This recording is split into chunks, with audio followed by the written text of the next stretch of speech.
Hey, hi everybody. Welcome to another week of devotionals based upon the book of 2 Timothy, a book written by the Apostle Paul, his last writings to his little soon-to-be takeover guy. And Timothy's being written to by this amazing man who is sharing with him some of the fundamentals of the faith. He's talking to Timothy at the end of the book about what it means to finish really well. Now, you don't have to finish the race in order to qualify for these three things. Make sure that these are qualities of your life before you get to the end of time. But Paul hits on three particular things. These are the three big ones in his opinion.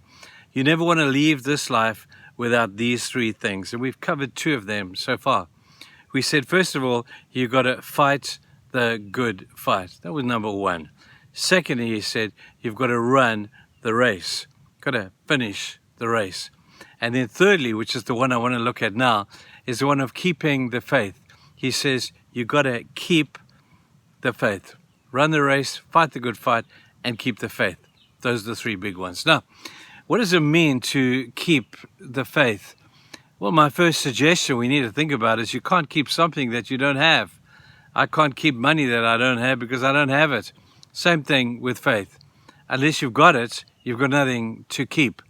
So we're talking about how do we find this faith that is worth keeping. Well, I want to suggest to you that faith is the beginning, and many times during the course of it, is based upon the choices that you make. Who do you choose to have faith in? Who do you choose to trust? And Jesus speaks to us very clearly about the choices that there are out there. Even if you go back into the Old Testament and you have a look at Psalm 121, and the psalmist is contemplating deep stuff. And he says, I look to the hills. My eyes are looking to the hills. Where does my help come from? Then he comes to his right mind. He says, my help doesn't come from the hills. My help comes from the Lord Almighty, the maker of heaven and of earth. And so we look at this and we say, this psalmist is telling us a profound truth. There's options out there. You can try and have faith in different things, and good luck to you if you find anything that works.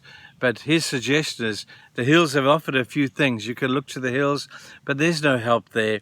You can spend a lot of money looking to the hills and different pop psychology things or different philosophies of life or different so-called gurus or different religious lives. You can look to those things, but the psalmist's observation is that those are not going to give you any help.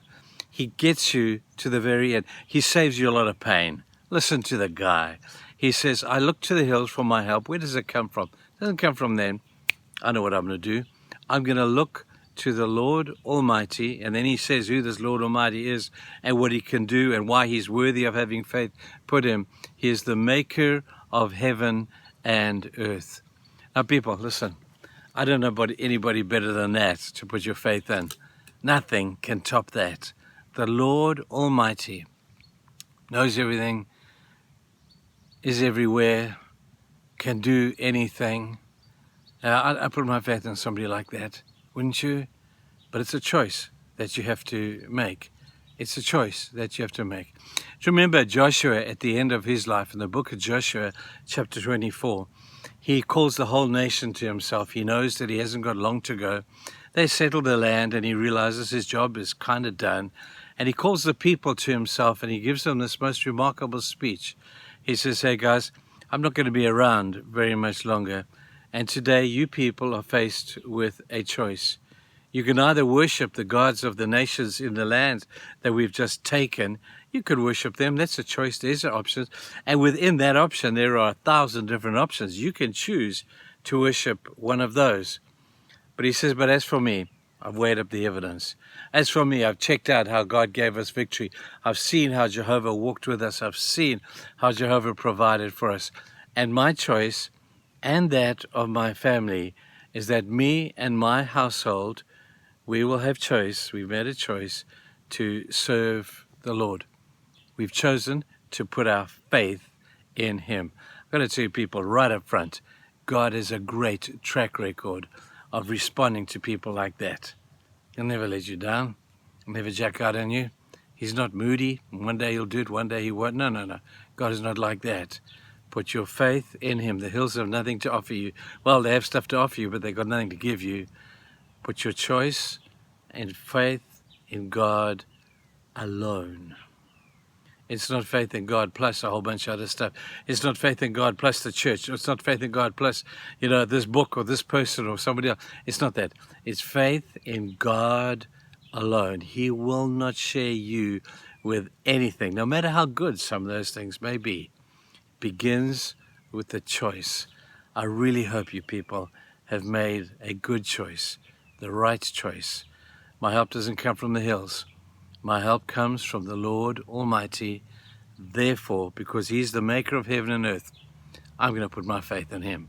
I sure hope that you people have made that choice. If you haven't, that's great that you're listening to this. And you can pray and ask God to say, Lord, I really heard this thing today. I've been failed by the world, all the other choices that are out there. Can I put my faith in you? Can you accept me? And should you wish to do that, that is a great thing, a totally legitimate prayer. If you haven't done it, today may be a good day for you. Cheers, guys. Have a fantastic day. Bye.